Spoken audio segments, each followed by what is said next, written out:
Hello. Welcome back to the Give Me a Whole Year Wrestling podcast. We have had an action-packed weekend.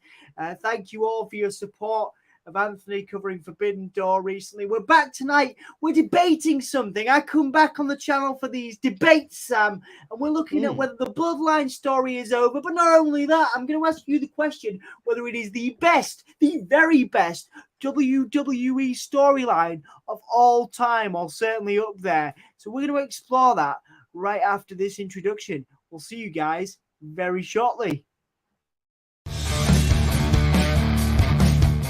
This is the hardcore legend, Mick Foley. Well,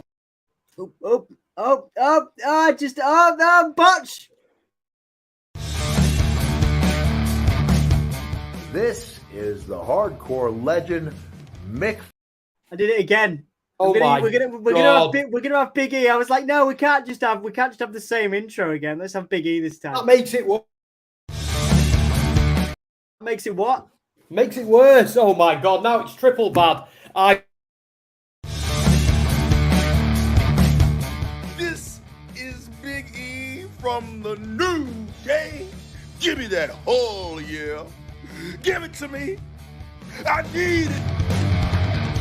Nice one. Thank you very much, Big E and Mick Foley. Before that, there are a few people in with us. Thank you for coming in to our debate, our mass debate stream that we're going to be doing about whether the Usos, whether the Roman Reigns, Usos, Bloodline, Solo Sikoa, Sami Zayn, Kevin Owens, whoever else has been in this, is the best WWE storyline of all time. I'm going to do that by asking Sam some questions. He's going to come up with some things, and I'm going to come back at Sam with some things. We're going to have a debate. We're going to have a little argument. Maybe it's going to get heated. No, we're not.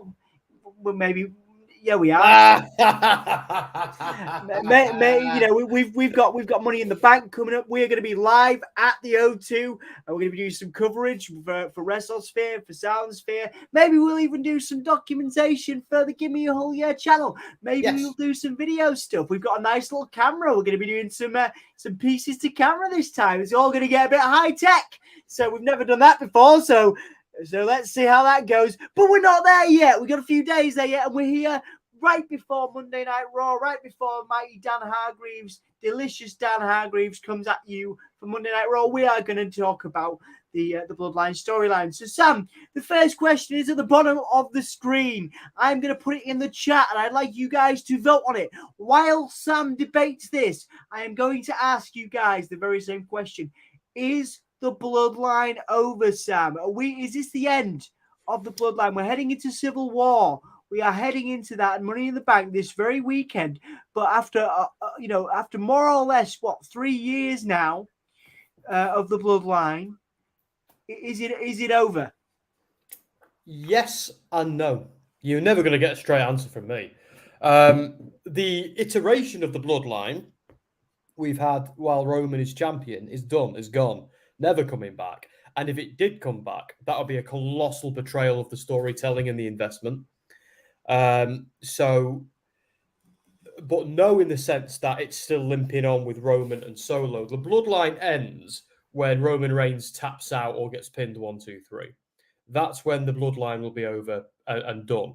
Until that day comes, and I suspect it's going to be WrestleMania 2024. But I think the Bloodline will be with us for a while yet in some form. Because there's, as a man who also, you might not know this, guys, but as a man who also dabbles with writing a little bit of fiction and thinking up stories and characters and plot points, and again, I've been watching wrestling a very long time. I'm 36 this year. I've been watching it since before I was even in high school. I think there's a lot of story beats that need to happen before this can end definitively. And so far, so good. Now, last week's episode of SmackDown was quite possibly one of the worst I ever saw. There are reasons for that, though, Sam, aren't there? There are. And we're not going to go into them because WWE PR have been so nice to us recently. Indeed. So we're not going to go into that. If you're watching, Niall, hi, mate. And everybody else. But we really hope I hope they don't watch this every week. Oh, they know, they're smart. They know everything. But anyway, it's where it feels a bit bad at the moment because of where we are. I think come Money in the Bank, everything's going to be great. But no, it's not over. There's still many things to do in this story. What do you okay? Yeah. So what do you think is left to do? And there's a really nice comment there from Catriona, which kind of leads me on to my next point. What is there left to do? What else would you do? Would you have Solo Sikoa betray Roman Reigns? We've already had the Usos do that. So is that what's next? Are we seeing? Are we going to see Solo Sikoa betray Roman Reigns? And what is the reasoning behind that? Yeah, we are going to see it, but we're not going to see it for a long time. Like, think about it, guys, for a moment. Where's the drama here? Where's the good storytelling? How can they make the most of this story? They make the most of this story. If they have Solo Sikoa turn on Roman Reigns next week, that is an absolute wasted opportunity. They've got to boil the pan slowly, a slow boil, like they've done with the Usos. There's been tension between the Usos and Roman Reigns, arguably from the very start of the Bloodline. Because let us not forget the thing everybody forgets, that this started with animosity and infighting. The Bloodline came together after kicking the crap out of each other. Jay and Roman Reigns had a blood feud that Jay only lost because Roman cheated, choking out Jimmy, so his love for his twin brother overcame his desire to beat up Roman and win the championship. And Jay, the right-hand man, all of that, main event Jey Uso has been gaslit, manipulated, and bullied since the start of this. And now we're seeing the man we always wanted to see. And it's taken 2 years. And that's the Jey Uso who now is free of the shackles of Roman Reigns, once again, because of his brother, the man he loves more than anyone on the planet, apart from maybe his wife and his kids. So if we go to Solo, however, Solo's a bit younger and not as wise. He's not been around the same way. Solo is now gaslit the same way the Usos were, but the programming is much more complete. Everything Solo has done since Clash at the Castle, when he made his debut on the main roster, everything he's been done is in service of Roman, not the Bloodline, not anyone else, in service of Roman. He is Roman's minion. The day is coming where Solo will turn on Roman Reigns, but the storyline now, the great story now, is the Usos battling with Roman for Solo Sikoa's soul. And the day they win Solo Sikoa's soul back, and they will reunite a new version of the Bloodline, one without Roman, and I even suspect Sami Zayn will be part of it as well. But when that day happens, Roman Reigns will be alone. A tribal chief without a tribe, and someone will need to put him out of his misery to finish their story. You're on mute, bro. Sorry, it was because I was tapping and typing another question because I hadn't thought about it until you mentioned it there. So you think that there's going to be a Bloodline without Roman Reigns? First off, that's what maybe not the Bloodline, but a faction. One of the nicest parts of this story, and there has been some wholesome elements, is, for example, Jay getting over his prejudice of Sami and telling Sami he loves him and considers him a brother, and the heartbreak he had when Sami seemingly turned on them, when really Sami didn't have a choice. He was pushed too far, and Jay knows that. Jay's always known that. So this thing here, I actually think this is just my prediction. This is just me fantasy booking. I think fast forward to to WrestleMania next year, we'll be in the middle of a blood feud between Cody and Roman Reigns. Things will be a lot hotter than they were this year, last time. He'll have no Usos with him this time, and no Sami, of course, either. And the person who'll be wobbling will be Solo. And I suspect, I've said it before, Solo will jump off the apron and be like, after taking constant abuse from Roman, will jump off the apron and be like, no, if you are the tribal chief, if you are who you say you are, you can beat Cody on your own, because if you can't, you're not worth following. And I think there'll be some kind of ref bump. Roman will get in Solo's face. Solo Samoan spikes Roman Reigns, walks away. Solo that's heavy. Yeah, Solo, it's not over. Solo walks up the ramp to where the Usos and Sami are waiting for him. They welcome him back. All is forgiven. The four men look on the ramp, look at Roman as he's alone before he takes a crossroads. Roman looks up, looks at them one more time, all 4 men turn their backs and walk away. That's what I'm talking about. Yeah, I love that, but I don't think there's any legs in a Bloodline faction. Once that happens, no, perhaps not. Once that happens, they've got to disband because these people are all main eventers, you know. Yes, that moves on to the question that I was busy tapping out when I was on mute, because I think it's an essential question. I'm going to raise it at the bottom here, and I'm going to put this to the crowd. You're talking Cody Rhodes. You're saying Cody Rhodes. Cody Rhodes was my pick too, Sam. Cody Rhodes has been my pick for the longest time. But there's a question mark now. Isn't there? I don't think there is, but I know what you mean. So my question that I have come up with, and I thank you all for being here, and whether you come back to this video, I appreciate if you can drop your comments in the comment section. We love your thoughts on each of these questions, so we really appreciate you. Is Jey Uso, does Jey Uso have a chance, main event Jey Uso, have a chance of actually being the one to dethrone Roman Reigns at any point? I'll give you my answer to this. I don't think Jey Uso is going to be the guy who takes the title from Roman. I don't think he's the man to do that. But there's something more important at stake for Jey Uso, and that's his redemption. I think, just like Sami Zayn did, for example, Sami Zayn has now achieved his redemption. And if you remember a few months ago, when Sami Mania really kicked off, I was saying that Sami's only just turned babyface. He's been a despicable heel for a very long time under the Bloodline. He's got a lot more making up to do before he can be the People's Prince. It wasn't Sami's place to win the championship. The story was him achieving his redemption, and he's done that now. He's achieved that. And I think the same is true for Jey and Jimmy.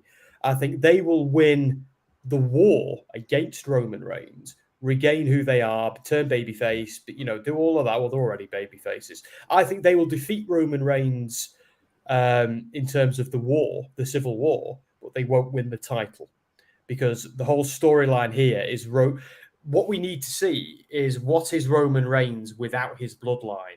What is this champion without this faction he's gaslit? Because the whole point of this story is it's all about brotherhood, it's all about friendship, it's about gaslighting, it's about bullying, it's about acceptance. It's the reason it's done so well is because it's about all these things that we've all felt at some point in our lives. Sami Zayn started off as the nerdy kid wanting to carry their bags, as the guy who wanted to just hang out with a group of people who were cooler than him. And at first he was pathetic. And maybe we've all been that person at some point in our lives. Absolutely. Certainly, do you know what I mean? Yeah. But Sami then got to the point where we started feeling bad for him, and we started having hope in him. And that's why this story has been so good. Now, Sami is a very, very key component in it, even now. But the part of the moral of this story is going to be blood isn't always thicker than water. Jey, the Usos and Sami, I think, even if they're not a faction, they will ride again. They will become allies. They will. What we all want to see is them being friends, because they were so good at it, but for the wrong reasons. And I think they will get that, because that is one of the morals of this story. The moral of this story is Roman Reigns' way isn't the right way. And what Sami and the Usos eventually did achieve, that's real friendship. That's real brotherhood. And WWE isn't good at doing this sort of thing normally, but they've nailed it this time, because they've made it so simple. And every single one of us, we didn't just watch this because it was good TV. We did this because we actually felt something for the first time in a long time watching wrestling. That's why this has been so good. But there's a lot of story still to go. Yeah. Yeah, I'm excited about it. And that segues to my next question. But I want to bring up a comment here from Tom. I don't think he turns yet. He will turn by Mania, and that will be the feud coming out of Mania 40. So you're talking, so Tom wants a longer run for Roman Reigns as a heel, and a longer run for Roman Reigns at the top. So if you're, so that means the bloodline, doesn't, the Usos and potentially Solo don't triumph over Roman, because he's got to take momentum into WrestleMania 40. But what Tom's pitching here is a longer run past Mania 40, which then eventually gets to where you're going with this, everybody turns on Roman thing here. Well, to be fair, I actually thought they were going to do all this before last Mania.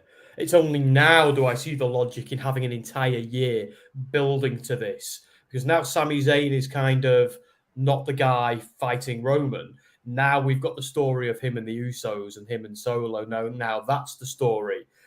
Sami's obviously trying to bring the Usos back to the light on one side, but no, look, Roman Reigns needs to lose that title at WrestleMania. Anything less than that is disrespectful to the guy's title run. It's that simple. And WWE want this to go down in history as one of the great title runs, and it will. But that means they've got to do it. He can't just lose this on a run on a SmackDown episode.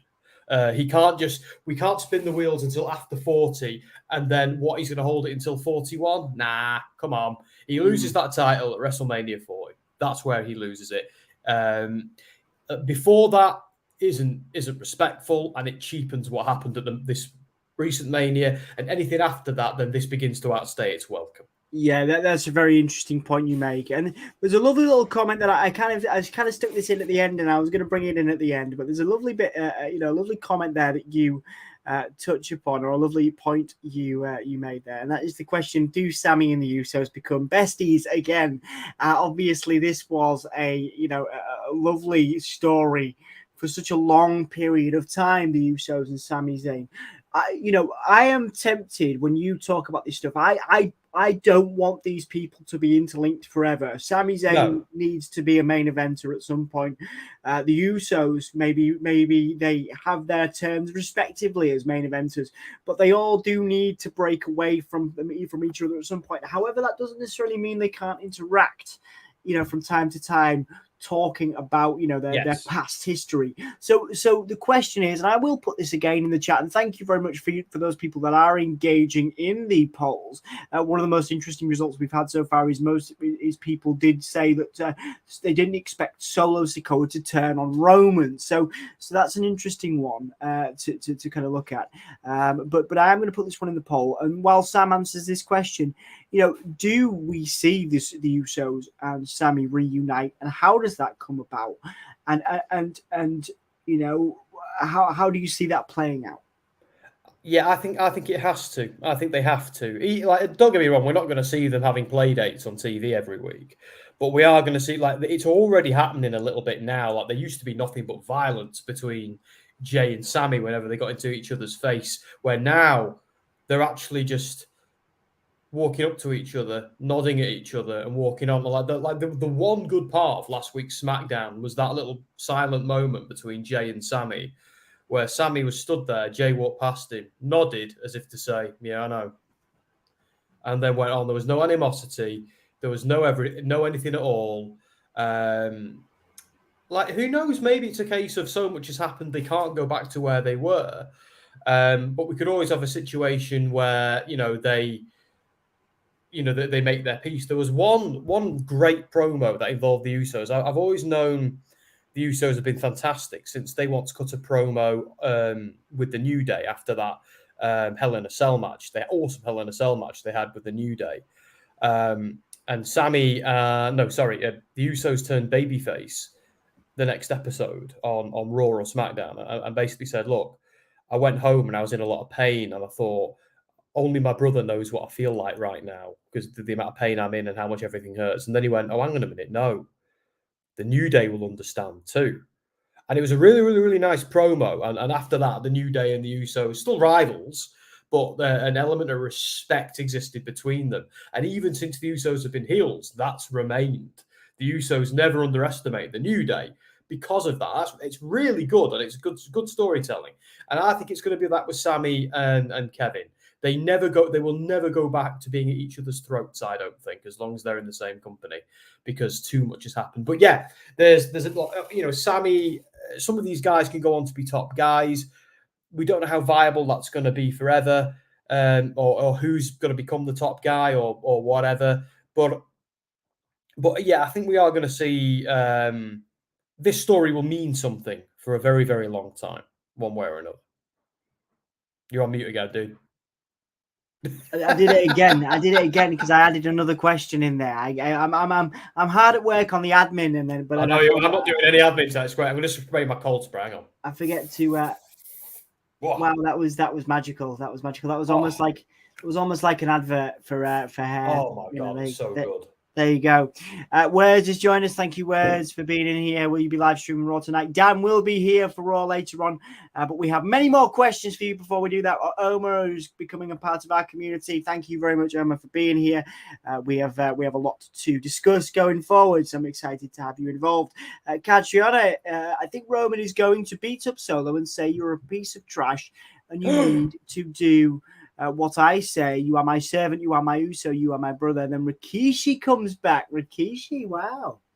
See, I was talking to Andy about this, Dom. Sorry to jump in. Me and Andy were talking about this on Friday. And I don't know if Andy agrees, but I don't want to see any of the old Anoa'is because I don't think they're needed. Rikishi's certainly been vocal on Twitter about the Anoa'i family, and that is, look, you guys are on it with the segues tonight and setting up my questions for Sam, and I will once again I will put this in the chat. One of my questions that I wanted to ask you, Sam, was this one: could the Bloodline reform with new members, either Lance Anoa'i or Jacob Fatu, both currently in MLW? Your thoughts on either Jacob or Lance being involved in the Bloodline storyline? Are they coming to save the day? Are they coming to interfere on Roman's behalf at Money in the Bank or something of that nature? You just said you didn't want any of the old Anoa'is in there, but these guys are the new breed, the new blood of the Anoa'i family, Sam. Let me tell you. So first of all, let me quickly back up my what I meant is, don't get me wrong, no disrespect to Rikishi or Offer and Seeker or even The Rock or any of the other guys. It's just a case of, we don't need them to improve this story. It's good enough on its own. If WWE starts bringing back Rikishi, Offer and Seeker and all of that, they're basically saying, look, we need to rely on the old guard. You don't. This era of the Anoa'is, in my opinion, is arguably better and more iconic, and is going to be, than the previous era. They're not needed. Cheer on your sons and your cousins and your nephews from afar. You don't need to show up. I just don't think they're needed. I think it might take away from the current blood. Now, talk to Jacob and Lance. Now, Jacob is a big star. It's only a matter of time before WWE or AEW become sniffing around for this guy, and it's probably going to be WWE because they have such an important history with the family. But here's the thing: he's having a cracking time in MLW right now. He's just won the middleweight championship again. He's one of him and Hammerstone are their two top stars. They are the Brock Lesnar and the Roman Reigns of that company, and I think both of them are enjoying. Like, if they go to WWE, they do risk becoming lost in the shuffle a little bit. Where in MLW, they are massive stars, and if you hold up a poster of all the current world champions, they're on it. So, where in WWE, they have to then claw for their position. Maybe they've got to go through NXT, like Solo had to do. Also, they're both contracted up to MLW for a while yet. So it's unlikely we're going to see those two guys in WWE anytime soon. Now, there are other Anoa'is they could call up. And there is also, now he's not a member of their family, but there's Zion Quinn, another awesome-looking Samoan wrestler, Australian Samoan wrestler, who would fit in quite well here, who WWE are criminally not doing enough with. Zion Quinn, look at the guy. But he's not one of the family, and so it might not work. One idea I've always had, and I love, is after this is all over, after Roman Reigns has had some time off, maybe done a couple of movies and come back, we're talking way after Mania, way after this storyline is dead and buried. And I've said this before a couple of times on stream, so forgive me if you've heard this pitch before. But this pitch is, I love the idea of Jacob Fatu coming into WWE as a heel and be going, apparently, my cousin Roman Reigns used to walk around here with the big belt, calling himself the tribal chief and making out he's in charge of our family and things. I never agreed to that. The big dog is just a little bitch as far as I'm concerned. Who this guy, he was the tribal chief in his own mind. He was the tribal chief just here in WWE. Outside of WWE, it was just my little cousin, the kid I used to beat up in the playground. I love the idea of doing that. And that is how you can then have Roman Reigns slowly turn face again. And his redemption story can be he's going to take down Jacob Fatu. Knocking down these segues here, man. Like this has been smooth as butter. I don't know. It's been smooth as something, guys. This has been an absolute pleasure to do. Thank you all so much for your engagement, your involvement. Before I do ask that question, we're going to go through a couple of these comments here. Catriona have been really, really engaged. Thank you so much. Rikishi will say, hey, these are my sons. You don't control them. I do. I challenge you to a match. Rikishi and Roman for the title at WrestleMania. Look, I love Rikishi. Rikishi, thank you for making me laugh as a teenage boy by rubbing your bum in everyone's face in the Royal Rumble. But I don't want to see Roman Reigns get his cousin's ass rubbed in his face. And I don't think Rikishi's healthy enough to wrestle. No, I think he's certainly he's in his twilight years, and respect to Rikishi for that. Once tried to during the pandemic. Got to keep that business going, Rikishi. And I appreciate that. In the pandemic, obviously, we were doing interviews and stuff, and I was pitching stuff. Obviously, we were doing stuff in WWE and WB at the time and other companies. And I reached out to Rikishi, and he asked me for $300. $300. Oh, Rikishi, that's not how this works. At least he got back to me. Rikishi. But $300. I think it was for about 45 minutes he wanted. And I respect the guy. That's he's going to keep that business going, and he was very polite to me. I'm sure he was very polite to me. But there you go, little story for my only interaction with Rikishi. But yeah, Rikishi at WrestleMania 40, that's a big no for me, and that's no disrespect to Rikishi, but I certainly don't think that he's ring ready, so to speak. Certainly for a main event match, but all respect to Rikishi and his legacy, and his frankly underrated heel run. I enjoyed his heel run. When he did it for The Rock. He did it for The Rock. Indeed. Google Fish Forbidden Door. Michael, thank you for popping in. I still need to finish Forbidden Door. What a pay-per-view. I really like saying pay-per-view instead of premium live event. Me too.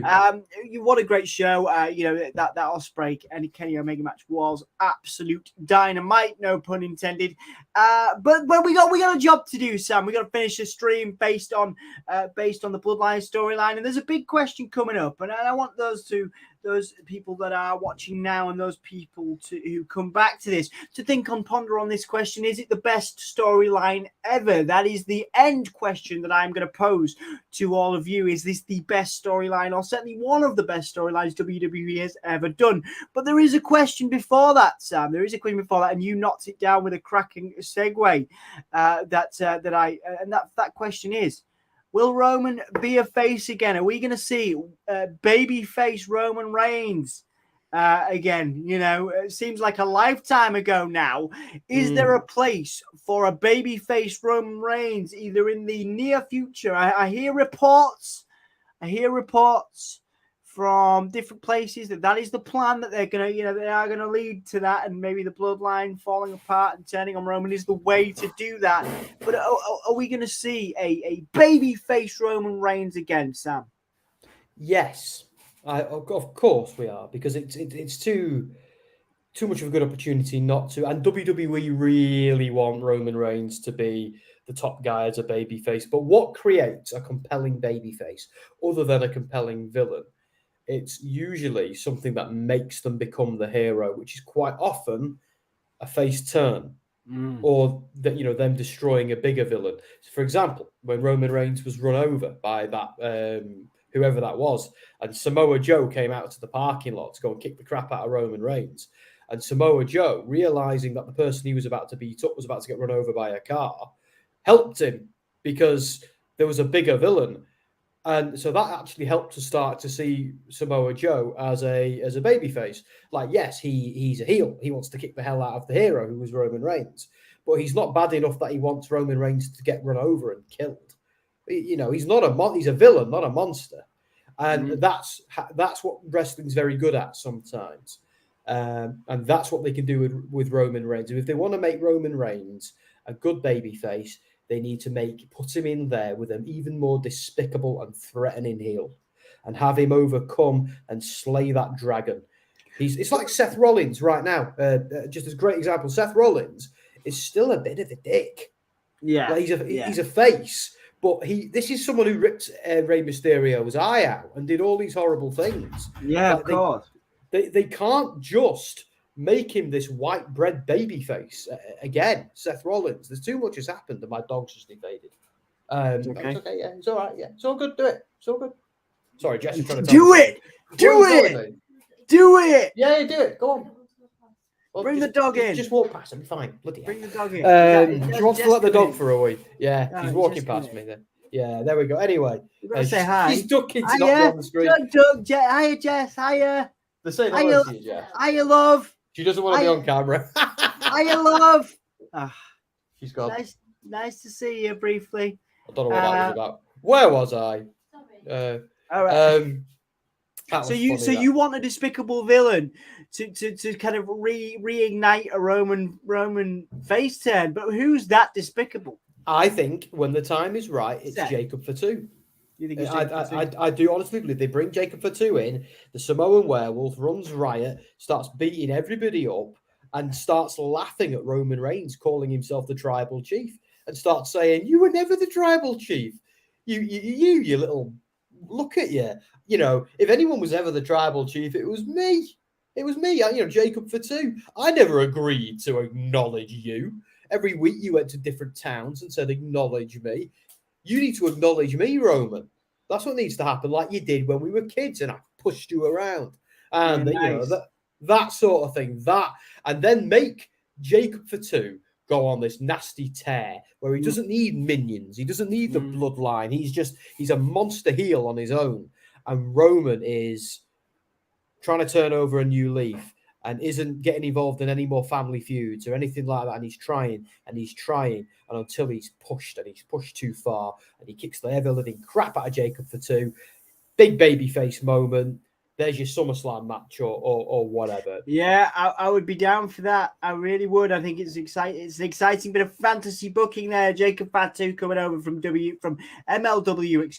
to face Roman Reigns in WWE as the despicable heel to potentially revamp Roman as a face. Norm, I would like to see a stink face. I've never want to see it again. I never want to see it again. Let's put it in a poll. No. Would you like to see Roman get a stink face? In fact, it would be funny. Let's see. It's the fact that it's his uncle. That's where I would not be so invested in it, to be honest. Yeah, I mean, imagine Christmas after that. Exactly. I'm sorry, Joe. Hunter told me to do it. I'm sorry. Yeah, absolutely. It's all right, Uncle Joe. It's all right. Indeed. People seem to be getting behind this Rikishi Roman thing. Rikishi versus Roman at Mania, and Jay and Jimmy come out and they say, "Dad, do the right thing," which is put your butt in the man's face. people really. Rikishi hits the Superman punch. Wow, this is some. Catriona loves the fantasy booking. I love this. Rikishi with a Superman punch. I would love to see that. I'll tell you that for nothing, Catriona. What if they swap moves? What if Roman Reigns does the other move? Well, yeah, what if Roman Reigns does a stick face? Absolutely. The Lord Zero in here. Nice to see you. How you doing? Tried to sunset flip Rikishi. Yes, no, thank you. No, thank you. A couple more questions before we ask the big one, whether it's the best storyline of all time, and that is that is very current. Very current. We are headed to London this weekend for Money in the Bank, the Bloodline Civil War. Roman and Solo versus the Usos. Who will be the ones, Sam? Let's look at this. Let's look at this with the chat. And like I say, if anybody comes back to this and it chooses to watch it, you please do put your comments in the chat as well. Who wins this one, Sam? We are going to be there live. We are going to be watching it. So what are we saying, man? What are we saying? Who have you got? They've got to keep the heat on Roman and Solo. So I think the Usos are the better warriors, the better fighters, the better wrestlers. But I think Roman and Solo do something despicable to win. So I think Roman and Solo are winning. I think that visual of him holding up the title over the mangled corpses of his former minions will be a good visual for the London crowd. And London, UK, acknowledge me after being horrible. Maybe a little bit of doubt in Solo, maybe no doubt at all. But the reason I say that is because of the long-term booking. I think after that, Jimmy gets frustrated and goes after Roman alone and loses and gets mangled either by Solo or by Roman, probably by Solo for extra drama. And then it's Jay versus Roman SummerSlam for the title, where Roman wins again. Wow, you are burying the Usos, Sam. No, I'm not. I'm building them up because what will happen then is we then get a do-over of Hell in a Cell, one of the big pay-per-views later on. And in that match, Jay utterly annihilates Roman Reigns like he did the first time. But for some chicanery, he can't get the title because it's not him who needs to take the title. What he needs to do is kick the crap out of Roman. He doesn't need to win the title. Cody needs to win the title at Mania. All Jay needs to do is give Roman the beating he deserves. So that's where, that's thank you for my cup of tea, yes. And that is how you get there. You know, we don't, just like Sami didn't need the title to get his redemption, Jay doesn't need the title to get his redemption. He just needs to have a moment where he embarrasses Roman. Okay, I mean that's interesting. It is interesting.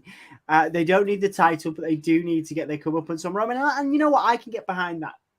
I can get behind that. You know, as much as I'd like to buy Jey Uso, main event Jey Uso as a potential championship winner, I think it has to be Cody. I still believe it has to be Cody, but I won't bury the Usos quite as badly as you have.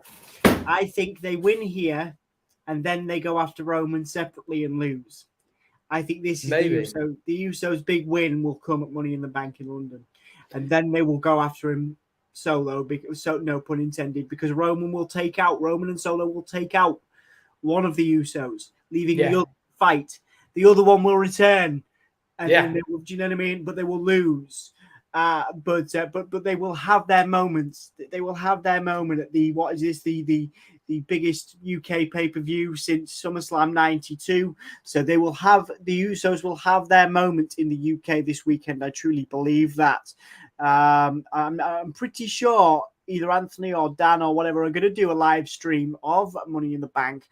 So do come here. Do come here and watch that and support the guys. We will be probably panicking and running around and stressing across the weekend, but we will keep you posted on our progress with videos and stuff. But once again, if you are not in London with us, then tune in right here on the Give Me a Whole Year podcast for either Anthony or Dan or somebody's coverage of Money in the Bank. But we'll be there. We'll be posting. I'll be wearing this hat. Yes, we'll be posting live updates for you, of our time in London.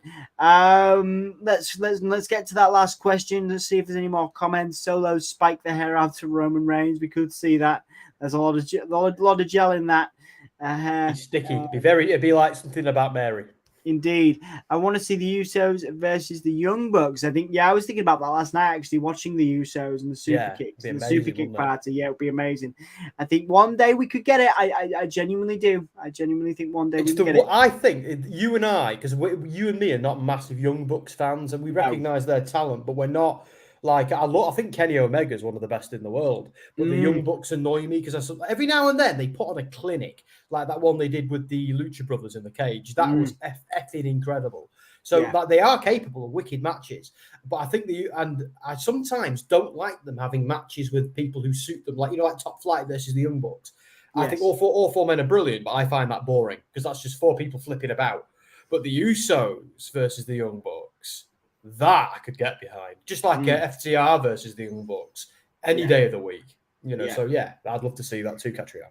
Yeah. Like I say, I think there's some exciting stuff, potentially. And I love your fantasy booking, Catriona. Thank you so much for making the time to come here, spend time with us. We do have one more question for you. Lord Zero thinks the entire roster attacks Roman. Hey, we they could see it. Roman's complete beatdown, completely dejected after being, rejected by the Bloodline. The whole roster comes and takes vengeance. Who knows? Yeah, that would be fun. Like they have done that in places before, didn't they? Do that to Kenny Omega in AEW, or was it in Impact? I think they may have done something. Where I think they did it in WCW as well to Hulk Hogan, but that was more the WCW locker room pouring out to fight off the NWO. But I could see that. I could certainly see it. In Rome's final hour, the dejected Roman Reigns gets beaten down by a few of the roster. Mark LFC is here to give us a prediction for Randy Orton at SummerSlam. I think it's coming this weekend. I think Randy Orton will be back this weekend. I also think that we might get a Bray Wyatt tease, but that's for a discussion for another time. For me to talk about over the coming days. Who needs a refresh in WWE? Bray Wyatt? Vince McMahon. Vince McMahon. Right then, guys, we have reached the climax of this mega stream. The mass debate, the climax of the mass debate, if you will. And my question for you all, and I'd like you to put your favorite storyline in WWE in the comments so that we can debate, we can discuss where it stands up against those storylines. Because I think there is a conversation to be had around this. I don't think it's unfair to include this in one of the best WWE storylines ever. But is it the best? Is it the best WWE storyline ever? People have called it that.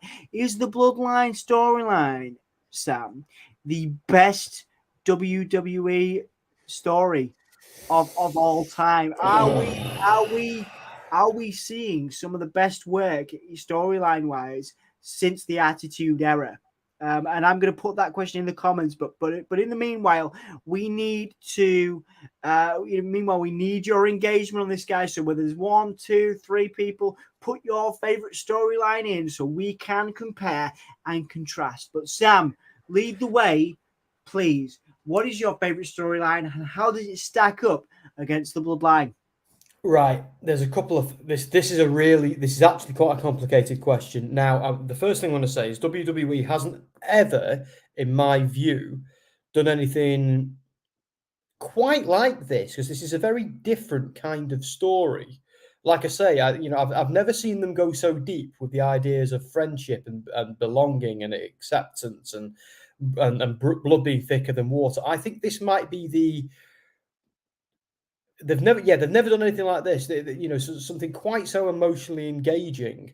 So from that point of view, this is the best storyline WWE have ever done in that sense.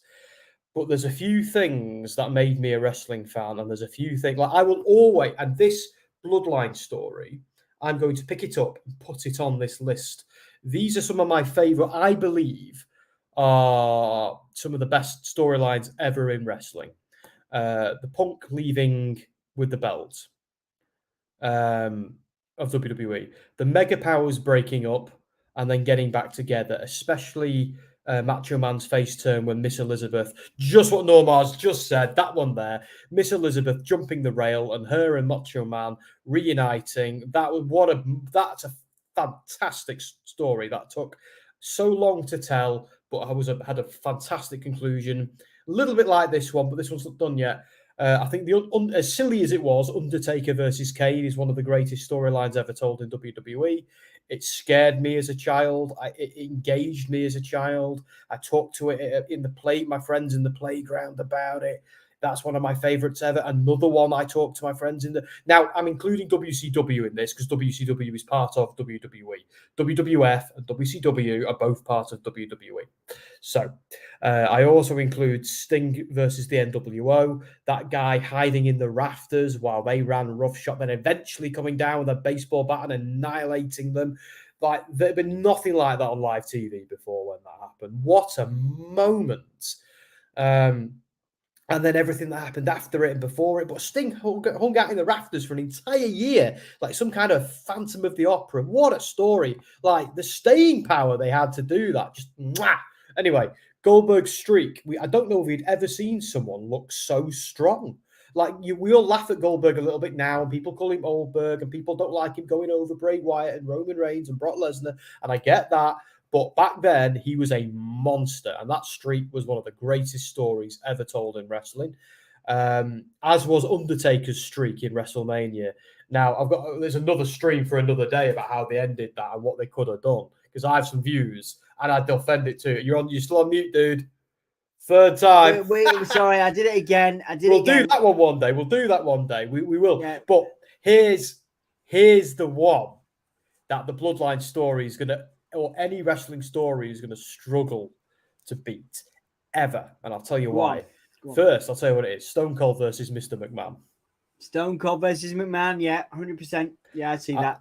Because that was where that looked like every week. It was Mr. McMahon coming up with a dastardly plan, it going horribly wrong, and it ended with Stone Cold stunnering him, drinking beer, his music playing, everybody goes home happy. That was it, week after week after week, and it was great. But there was something wider going on. This is the 90s. This is, a certain era where we all wanted to do that to our boss, to go like that in our boss's face, drink beer. It appealed to the working man or the working person. It appealed to everyone who's ever wanted to tell their boss to go and stick it. It resonated with people. And Stone Cold was this new kind of hero. And he opened the door for The Rock and The Rock's superb babyface run.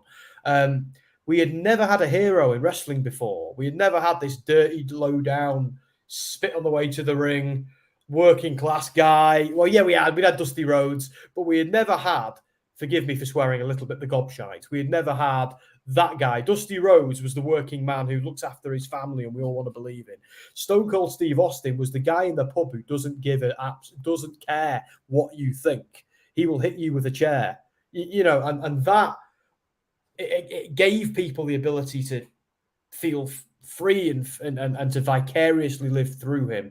And I still think and it led to one of the biggest times in all of wrestling that people talk about today like it was some kind of golden era. Where you go back and watch, a lot of it was like cringe. But that's, even though this story of the Bloodline, so much has gone into it, it's so much more sensible and clever. That's the one it'll struggle with. Yeah, from an emotional level. So you're arguing. Yes. So this question isn't wrong. We're not asking a completely out there question.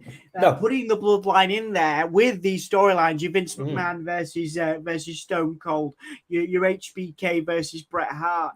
We're not out of line putting the Bloodline in there, but you're arguing for an emotional level. So the emotional level, there's nothing that can touch the Bloodline. But in terms of something that is an all-time great, I'm absolutely with you. That Vince McMahon Stone Cold one is there. Really important. Mick Foley's run for the championship is my one on an emotional level. I'm not sure it does compare. Like, for me, it is more emotional than the Bloodline thing, but that's because I was a kid and I cried when Mankind won that title, and I cry thinking about it. Do you know what I mean? I feel it now. But if you're looking at long term, because that wasn't as long as this is 3 years, the Bloodline, I would argue, is the most emotional storyline, the most emotionally charged storyline in WWE history, Sam, but not the best all-round storyline, because that is left to a Vince McMahon, Stone Cold, Brett versus HBK, and another outside one on an emotional level, perhaps Gargano and Ciampa. Yeah, that was superb, but they ruined it. They ruined Yeah. it. I'll tell you why if you want to know, but yeah, that initial match when Gargano got his hands on the crutch, that one just before WrestleMania, the takeover before New Orleans Mania. Yeah, that was. Just incredible. But the longevity of the Bloodline storyline is unmatched from an emotional level, I think. Yeah, it's from a writing point of view. WWE has never done a story quite like this before. It's very new ground because they all for example, Stone Cold versus Vince McMahon. That's what a wrestling story used to be. Like it was very, very, very, very simple. This Usos thing is very, very, very layered and complicated, and WWE's never quite. This is an experiment.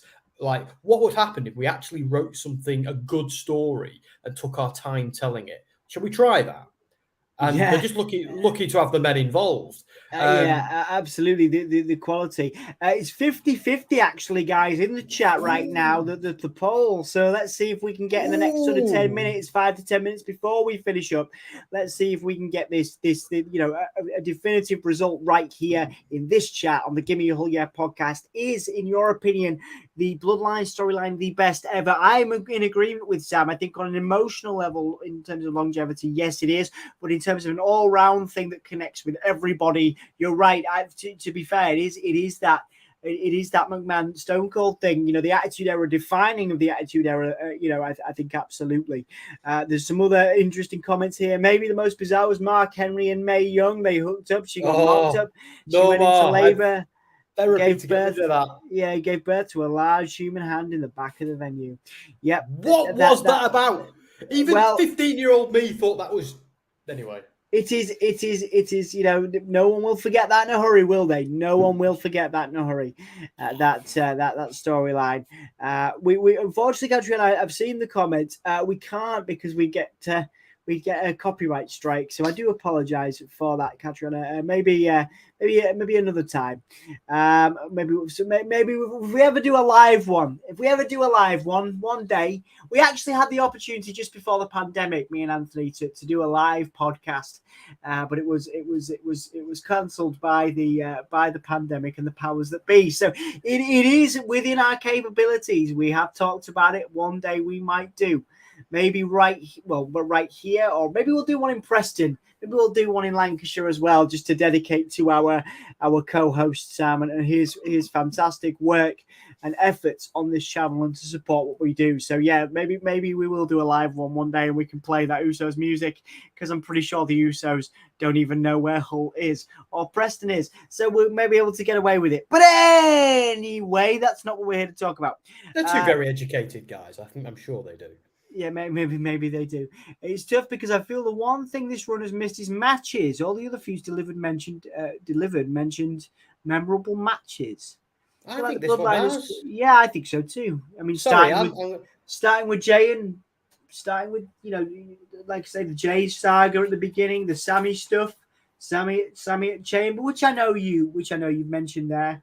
But we could also argue as well, a lot of this story has been so good because it's been about them supporting, for example, like the McIntyre match is very important to this, the Clash of the Castle one. Now, I remember because I was sat next to Ant at WrestleMania and he said something to me when we were there. He went, "It's just another Roman Reigns match." And he's dead right, because it is. There is now a formulaic, like they still entertain me. Like I promise you now, at Clash at the Castle, that got me, that match. Every near fall, me and Jess are like, oh. It was like, it was one of them matches. But once you had seen that in person once, when they did the exact do-over with Cody Rhodes, which they did at Mania, they did, that's right. It still got me, though, because I thought he was winning that time. And because he didn't, every time when Sami lost, that match, he started to feel like the same match every time. So it's very, very easy to forget them. But I think it has been defined by matches, as you said, started with the Hell in a Cell, well, the one before that. And then, but at a certain point, it was about them enabling Roman, not about the matches between them, but the matches they enabled Roman to have. And without them at Roman's back, Now they've got to shake it up. That's what this is. Yeah, again, layers upon layers of story, Sam, as you touched on earlier.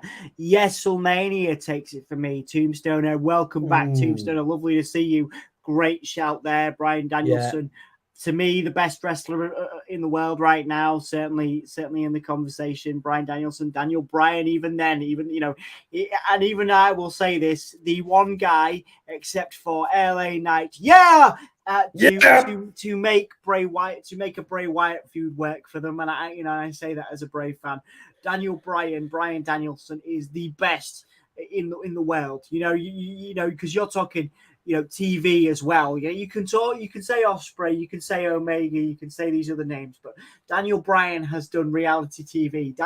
Bryan Danielson has done TV shows. He's done it all. He has done, do you know what I mean? He is the all-rounder. He can do sports entertainment and he can do wrestling. So I genuinely believe Bryan Danielson is my favorite wrestler. Sorry, not my favorite wrestler. He is the best wrestler in the world as it stands right now. And yes, WrestleMania was the birth of that, the birth of Bryan Danielson as the best in the world. Do you know what as well, Tombstoner? I'm going to add the Miracle on Bourbon Street to my list of the best stories ever because it just was. So there's probably a ton I missed off that list, but I feel bad that I missed that one.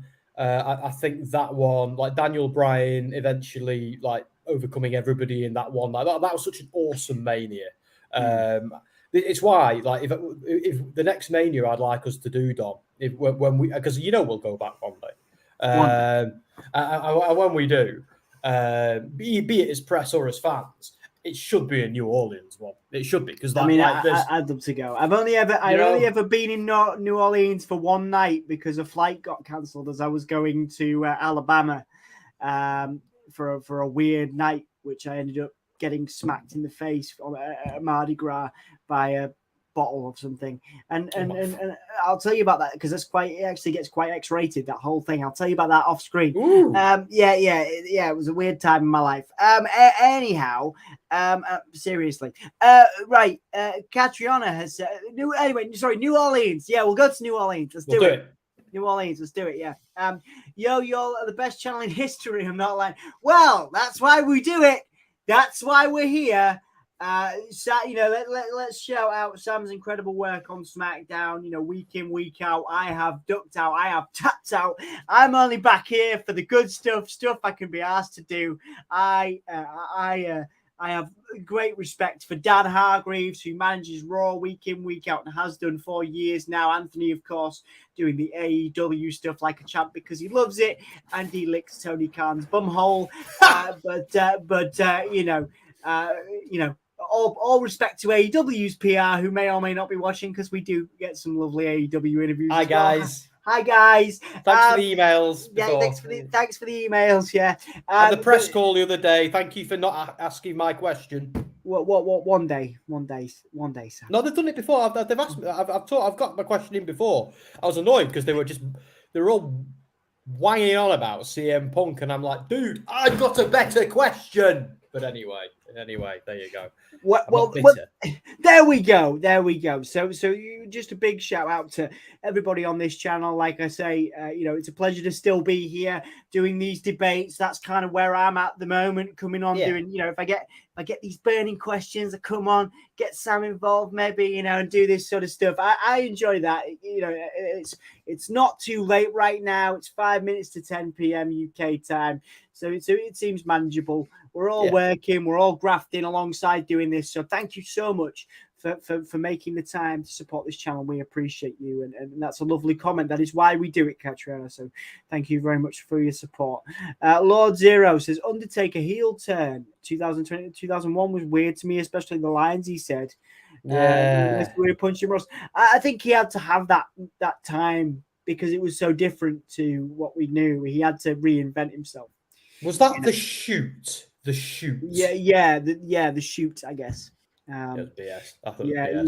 I think, like I say, I think Undertaker had to have that time away from the dead man gimmick, the Phenom. Yeah.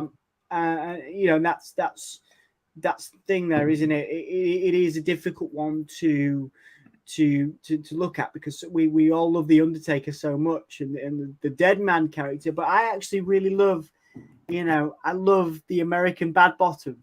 I loved Kid Rock. I loved it all. I actually preferred that gimmick personally. Did you? Saying, oh, just come on. saying. Do you know what I did like? I enjoyed the Metallica Taker, where they kind of made it an amalgamation of the Dead Man and the American Badass, and they had like a "Now We're Dead, My Dear" Metallica tune on there. That was great. That was like this, but I hate the Kid Rock Undertaker. My name is Kid. Like, I know Kid Rock was my second favorite guy. American Bad Bum. Even that he's ripped off Metallica's "Sad But True" for that riff. I know. Yeah, it is. It is. Yeah, absolutely. It's so hot in this room. I'm dying. Well, we're nearly done. Oh no, don't worry. I wasn't me saying rush. I'm all good. A few more minutes left. We'll discuss a couple more storylines and then we'll run it down. Emotions ran incredibly high for Macho and Elizabeth. All the women were treated with utmost respect and revered before Macho started abusing Liz. Nothing like it. That is my vote for number one. As it turned out, the storyline spilled into real life. Interesting points, that one. Yeah, very interesting points there. Which is such a shame we didn't get the fairy tale ending in real life, but we got it on screen in a parallel universe. But that's why I always feel that's so bittersweet. Sorry, I interrupted you. No, absolutely. Very good points. And this is why we're here. We're here for the debate. That is why this channel exists. We're here for this discussion. And it's great to see those insights, because I don't necessarily think, I haven't necessarily thought about that. Of course, the much deeper, darker side of that storyline, is a very interesting, and difficult topic to cover sometimes. But Norma, it is Norma's favorite storyline of all time is the Macho and Elizabeth stuff. Kofi Mania, says Lord Zero. That's got to be up there on an emotional level too. Does Kofi Mania eclipse the Bloodline? Probably not, because it wasn't as long. I think Sami Zayn has already eclipsed Kofi Mania. Just like, don't get me wrong, Kofi's great, and it was great that they actually got behind someone the crowd chose spontaneously as well. Because I thought, but it was almost like they just couldn't wait to bury him and go back to the status quo. That has all just left a nasty taste in my mouth. I hated it. It was beautiful for a moment. Yeah. One of the best moments in wrestling history for me. Very short and very sweet. And WWE are known for its very short, all too short and all too sweet storylines. And Kofi Mania, I think, is the example there. Once had Bryan Danielson in Hull at the City Hall. There you go. You see, it's never dull in Hull. And go, hey up. It's never dull in Hull. We don't all sound like that, Sam. I know. I don't know what that was actually. I was going to do a Daniel Bryan impression, but it was Joe Pasquale in the end. Yeah, it was Joe. It was Joe Pasquale. I was going to like, what's the Lancashire thing? Tar duck. Is that tar duck? Even we say A up as well in Lancashire. Yeah, no, we say A up as well. All right, love. So there you go. You see, I've been really impressed with Anthony's recapping of who we've had at Hull City Hall. Of course, Anthony is integral to the lighting, sound, and tech of that venue, which has wrestling, music, and everything. So he's like Sting. He hangs out in the rafters. He does hang out in the baseball bats. He does hang out in the rafters. Much respect to Anthony. And I think that's a lovely way to finish it up, actually. And with Catriana's wonderful comments. Respect to Gimme Hulyaf making us laugh, and the videos and the podcast. Well, thank you so much, Catriona, for being here. Live streams too, man. They work their butts off. Respect to all you guys. Well, yeah, absolutely respect to the guys. And I will still be here. And it is an absolute pleasure to be here with these guys, with Sam, who's worked so hard on SmackDown, with Dan every Monday night, who's obviously without fail with his snacks, and Anthony, of course, doing incredible work on AEW. Dan will be back tonight with Monday Night Raw. Anthony will be back on Wednesday night with AEW. We'll be skipping SmackDown because we will be there at SmackDown. But yeah, I believe it was you. I know Anthony did a few. Did you do the TikTok videos and the shorts of the entrances and stuff? Oh, see, I'm not very good at TikTok. I'm very good with Twitter, and I'm pretty on top of our Facebook page. But I don't do much on TikTok. Like, okay. TikTok is. I'm too old for TikTok. No, so we'll figure that out. Sam will post some intros, some wrestler intros. We did those on WrestleMania. You capture some intros on SmackDown and Money in the Bank for the podcast. That's how the Give Me a Whole Year podcast will fit into our weekend. We're going to have interviews on WrestleSphere and SoundSphere maybe, but we will make sure that we are live tweeting, live documenting the event on Give Me a Whole Year, so that you guys can sort of keep in touch with myself and Sam as we cover that event from our side. And of course, Dan or Anthony will be right here on the podcast for a live stream for you guys. I hope I haven't just kind of just told them what they're doing this weekend. But no, Ant said yesterday he thinks he's doing it, and obviously Dan might want to join him as well. Yeah, so it'd be good if, you know. But one thing I would say is we're probably like we at WrestleMania we got like tens of thousands of views on our live tweets over on WrestleSphere. None of them buggers followed us, but we got an insane amount of views on WrestleSphere. So mainly because WrestleSphere is like a journalistic thing. So Twitter was working hard with the algorithm to share that, because we weren't getting the same stuff when we did it from Hull yet. So what we might do, guys, is we might share that stuff from WrestleSphere. So if you get over there, give them a follow. Check them out when we're at the pay-per-view and next week on SmackDown, and I'll make sure we share their content on Give Me a Whole Year as well. So we're counting everybody. When we say them, we mean us. Yeah, us. so yeah, and we appreciate a little bit of admin there. This is us basically having a meeting live on stream about what we're going to do. But yeah, so definitely tune in on Twitter. Maybe I'll get some TikToks done. We'll maybe do some little live reactions on TikTok as well. Me and Sam in the crowd, and Andy Spalls will be there too if we can find him. And so definitely there'll be something somewhere on Give Me a Whole Year from our side in London, on the ground, whatever, however you say it, on the ground, doing the thing. And then Anthony has just confirmed that he's watching on Friday. He's going to do SmackDown. No way. Are you covering me, Ant? Are you going to cover me? No way. No way! I can't believe it. As well, I'm also on holiday the week after, so I'm actually not here for two separate SmackDowns. So we'll have to figure that out. Yeah, depending on how excited. Share my load, guys, or share the load even. I will share your load. Catriona says, "Let's go down." Absolutely, let's go down. That is coming up next in a few hours, right here on the Give Me a Whole Year podcast. Do support Dan. Like I say, come back. Support Anthony on Wednesday. You just go back if you fancy it. If you haven't watched Forbidden Door yet, go watch Forbidden Door. But also have Anthony's commentary on, because that was a great show. I'm about to go finish that actually, and I've watched a bit of Anthony's stream too. It was great. So yeah, definitely do that. Oh God, every time. Anyway, yes, you are pushing it, Sam. You are pushing it. I'm just trying to get us more subs. Trying to get us more. Anyway, I'm not doing it. I'm not joining in this. Anyway, yeah, I was a newcomer to this channel. Dan was there to introduce me. Yeah, Dan is the man. Honestly, his watch time, because that is what matters. His watch time is great, and he does a fantastic job. So respect to Dan Hagway, respect to Anthony Nail, and respect to Sam Smiths. We are the Smiths, and the much less cool and successful Smiths, but we're doing okay. We're a great tag team. We're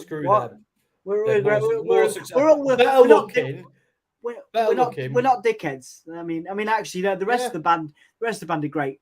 Morrissey, but we're the nicer Smiths. There you go. We are the nicer Smiths, and this has been whether the Bloodline storyline is the best ever. We've also asked a bunch of other questions about people coming in to recap. We've asked whether the Anoa'i family will expand and we'll see MLW talent in WWE. We're not going to go too in depth. Go back and watch it and find out what we were talking about. We also talked about whether Sami and the Usos will become friends again. We talked about whether the Bloodline is over after this weekend. We fantasy predicted our Money in the Bank tag team match result, and so much more. So go and check it out. This has been an absolute pleasure to do, as Sam is spraying himself with water. I'll bring it on holiday, right? I'll bring it at the weekend, and I'll spray it all over your face, and you'll love it. To keep himself cool. Absolutely. And you guys have been cool. This has been great fun. Thank you so much for watching. We will leave you on that wonderful comment from Catriona saying, "I love this channel." I've been Dom. That's been Sam. We will see you soon. Come back and watch this. Put some comments in the chat. Whatever. Go and support Dan. Support this channel. And I don't think. Is there anything else, Sam? Is there anything else? Yes. You'd like to add? One thing. I'll be at a WWE show on Wednesday in Liverpool. I'll be wearing this hat. If you happen to be there and you see me wearing this hat, do feel free to come over and say hello. Same goes for SmackDown or Money in the Bank if you see us there. I might not be wearing this hat though because I might be in WrestleSphere mode as opposed to Give Me a Whole Yeah mode. But I will be 100% in Give Me a Whole Yeah mode on Wednesday. But if you keep an eye on our Twitter, on my Twitter, Give Me a Whole Yeah Twitter, I'll see if I can share some cool sneaky things from the house show. Because word on the street is we're getting a street fight between Cody Rhodes and Finn Balor. Come on, Finn. Oh, exciting times. Can't wait. Exciting times, guys. Well, thank you so much. Go on. It's cool spray, Catriona. So it's moisturizing, moist spray. You do have moist. Are you moist, Sam? My face is now exceedingly moist. Are you moist? You do have very good skin. You should be very proud. It's all right, isn't it? Yeah, it's Mediterranean skin. It's all right, isn't it? Yeah, you should be very proud of that. I'm not taking that comment off the screen. We're going to finish with that.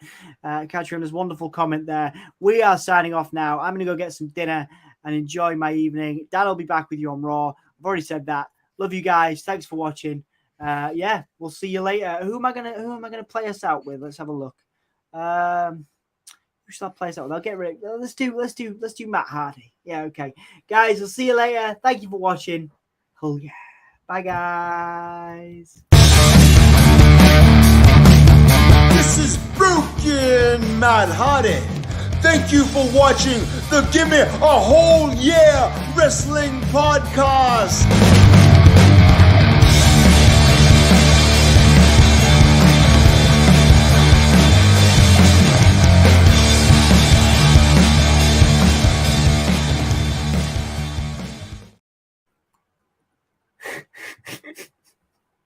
I don't know why. Like before I finish the stream, I'm always laughing my head off. I always do this. I'm forever still laughing. live. I know we're still live. I'm just giving people an insight. Like I always laugh my head off, guys, no matter what happens, right? But I always try and hold my breath. And more recently, because I've not been doing as many of them, I've forgotten how to hold my breath at the end of the stream so I don't make a weird sound or a weird creak. Anyway, I'll take his breath from him, guys. Don't worry. I'll go and take his breath from him. Really anyway, bonus stream content. I'll see you guys later. Bye.